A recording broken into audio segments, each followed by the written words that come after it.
Bueno, y tenemos el agrado de presentar a Matías Sara, técnico agropecuario, productor ganadero de la zona norte de la provincia de Santa Fe. Buenas tardes, Matías, gracias por atendernos.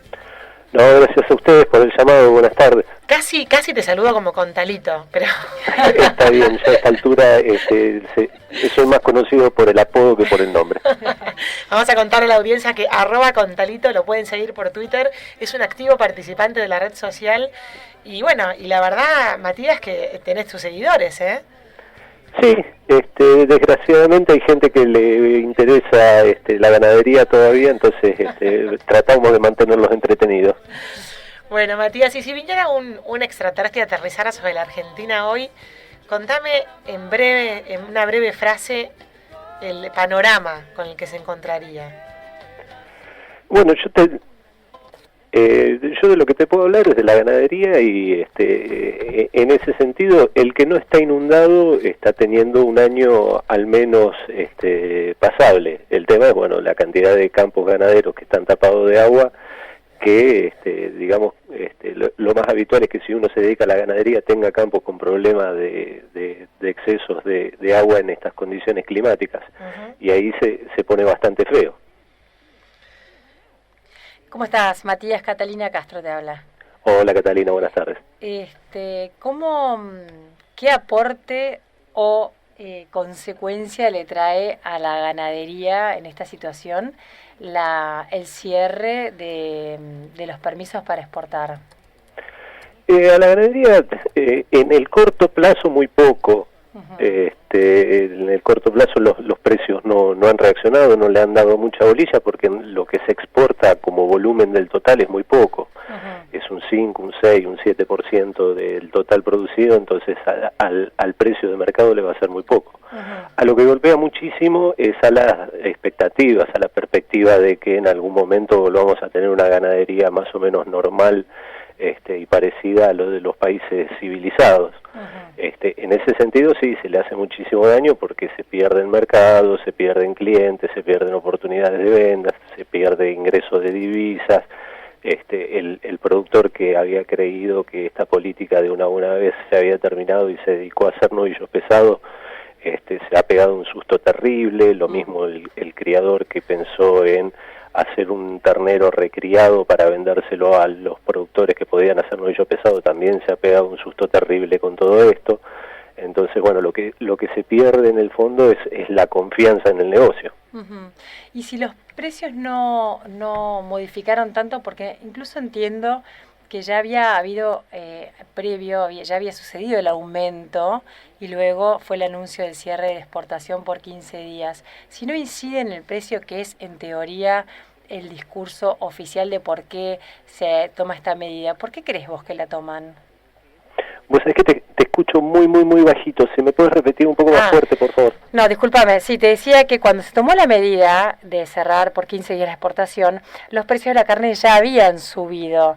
Entonces, si no incide en el precio, que es un poco por ahí la excusa del discurso oficial de por qué cerrar la exportación, para que no aumente el precio interno, ¿por qué crees vos que se toma esa medida cuando no va a variar el precio?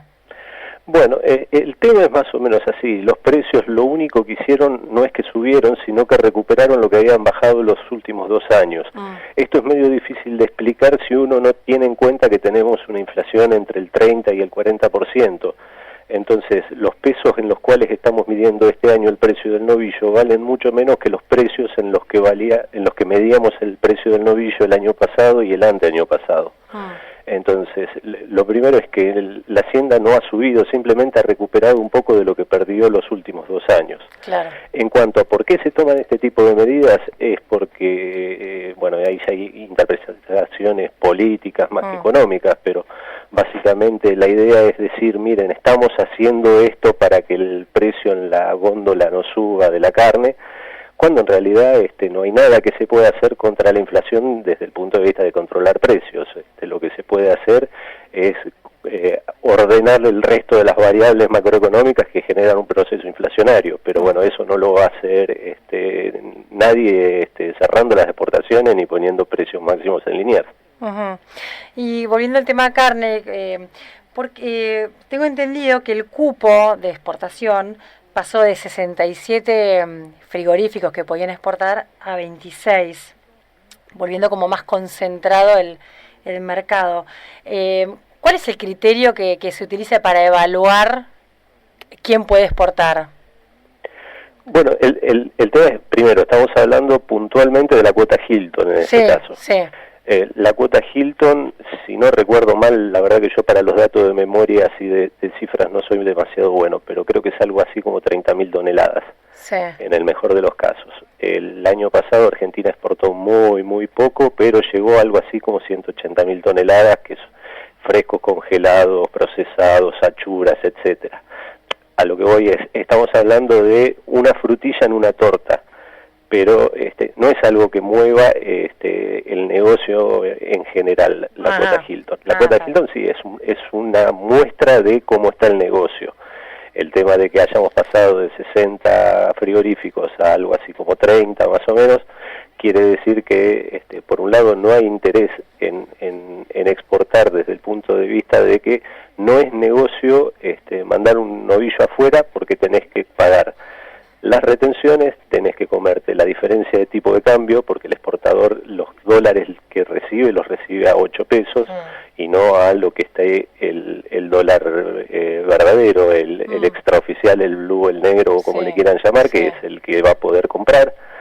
Entonces, en la medida que esta situación se siga yendo para ese lado, cada vez va a ser menos interesante la cuota, cada vez va a haber menos frigoríficos, y también hay una cuestión de cómo siempre estas cuotas se reparten y nadie sabe demasiado bien cómo se reparte. Claro. En ese sentido, nadie tiene demasiada idea de cuáles son los criterios. Y Matías, siempre en tus tweets me llama la atención porque vos como que agarrás 50 años para atrás, haces como unos gráficos proyectando dónde estamos parados hoy, como que en general tendés a mirar con un lente un poco más amplio, ¿no? Independientemente de la coyuntura puntual de este año o del año anterior. Pero en líneas generales, la Argentina ha venido perdiendo competitividad con respecto al mundo desde hace bastante tiempo ya, ¿o no? Sí, bueno, en la década del 60, por cada 10 toneladas que se exportaban de carne en el mundo, 3 las exportaba Argentina. Claro. Hoy en día, por cada 100 toneladas, solamente 2 salen de Argentina. Digamos, la carne argentina en el mundo se hizo un nombre durante la década del 60 y del 70 porque era el 20% de la carne que se exportaba en alguna parte salía de la Argentina. Claro, hoy en día pasamos a ser el 13º exportador y estamos exportando menos que países que tradicionalmente no eran exportadores, como el caso, no sé, de Bielorrusia o el caso de Nicaragua, países que nunca fueron exportadores y ahora están empezando a vender carne afuera, y bueno, nosotros directamente nos hemos retirado del mercado internacional. ¿Y te parece que eso se puede, digamos, corregir teniendo en cuenta que sería algo positivo para nuestro país con una decisión política, volver a ser el líder en el mundo de exportación de carne?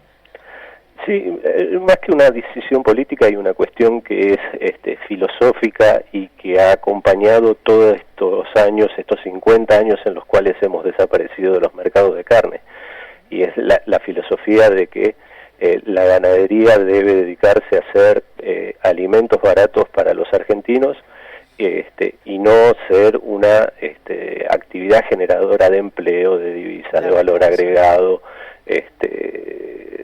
En ese sentido se podría cambiar mucho si cambiamos un poquito la mentalidad. Después tenemos, bueno, lo que ha pasado en los últimos años, el tema retenciones, el tema permiso de exportación, el tema cierre de exportaciones, el tema de las cuotas, el tema de los cupos, los encajes, la carne para la barata.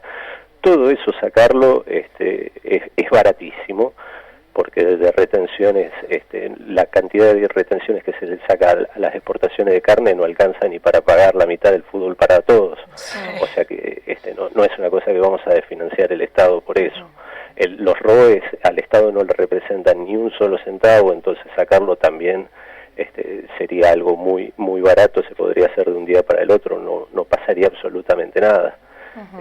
Y bueno, el tema de los cupos, los encajes y todo eso también Son cosas que se pueden solucionar políticamente muy fácil, muy rápido, simplemente hay que tener una decisión política, pero en el fondo, vuelvo a lo que te decía al principio, es una cuestión filosófica, es pensar la ganadería para adentro o la ganadería para afuera. Claro. ¿Esto se puede aplicar también a lo que está sucediendo ahora con la leche? Sí, bueno, la leche también tiene la misma problemática. Cada vez que sube 10 centavos el sachet de leche en la góndola del supermercado, parece que acá vamos a tener millones de tipos muertos de hambre por la calle, y bueno, sabemos que no es así.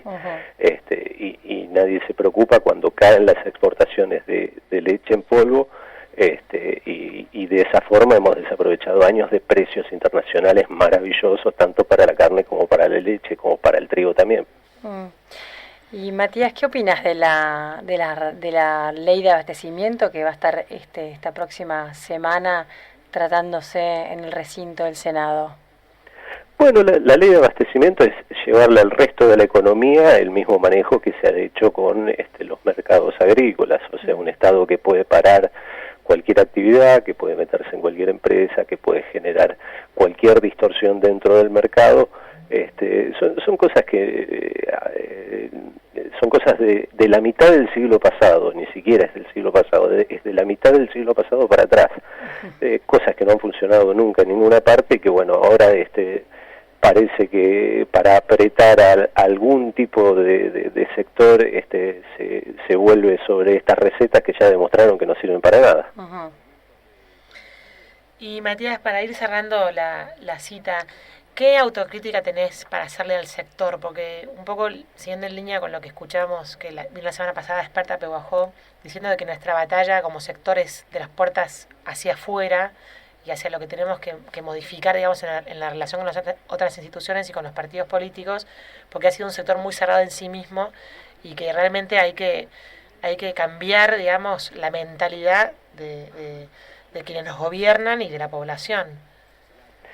Sí, bueno, el principal cambio que deberíamos hacer como sector es entender que hasta ahora hemos tenido razón y eso no nos ha servido de nada. De acá en adelante tendríamos que, además de tener razón, tratar de generar un poco de empatía en la sociedad, para que además de tener razón tengamos gente que nos acompañe. Claro. Y empatía no quiere decir generar lástima ni andar mendigando cariño, simplemente explicarle a la sociedad qué es lo que hace el sector y qué es lo que podría hacer el sector si nos dieran la posibilidad nada más.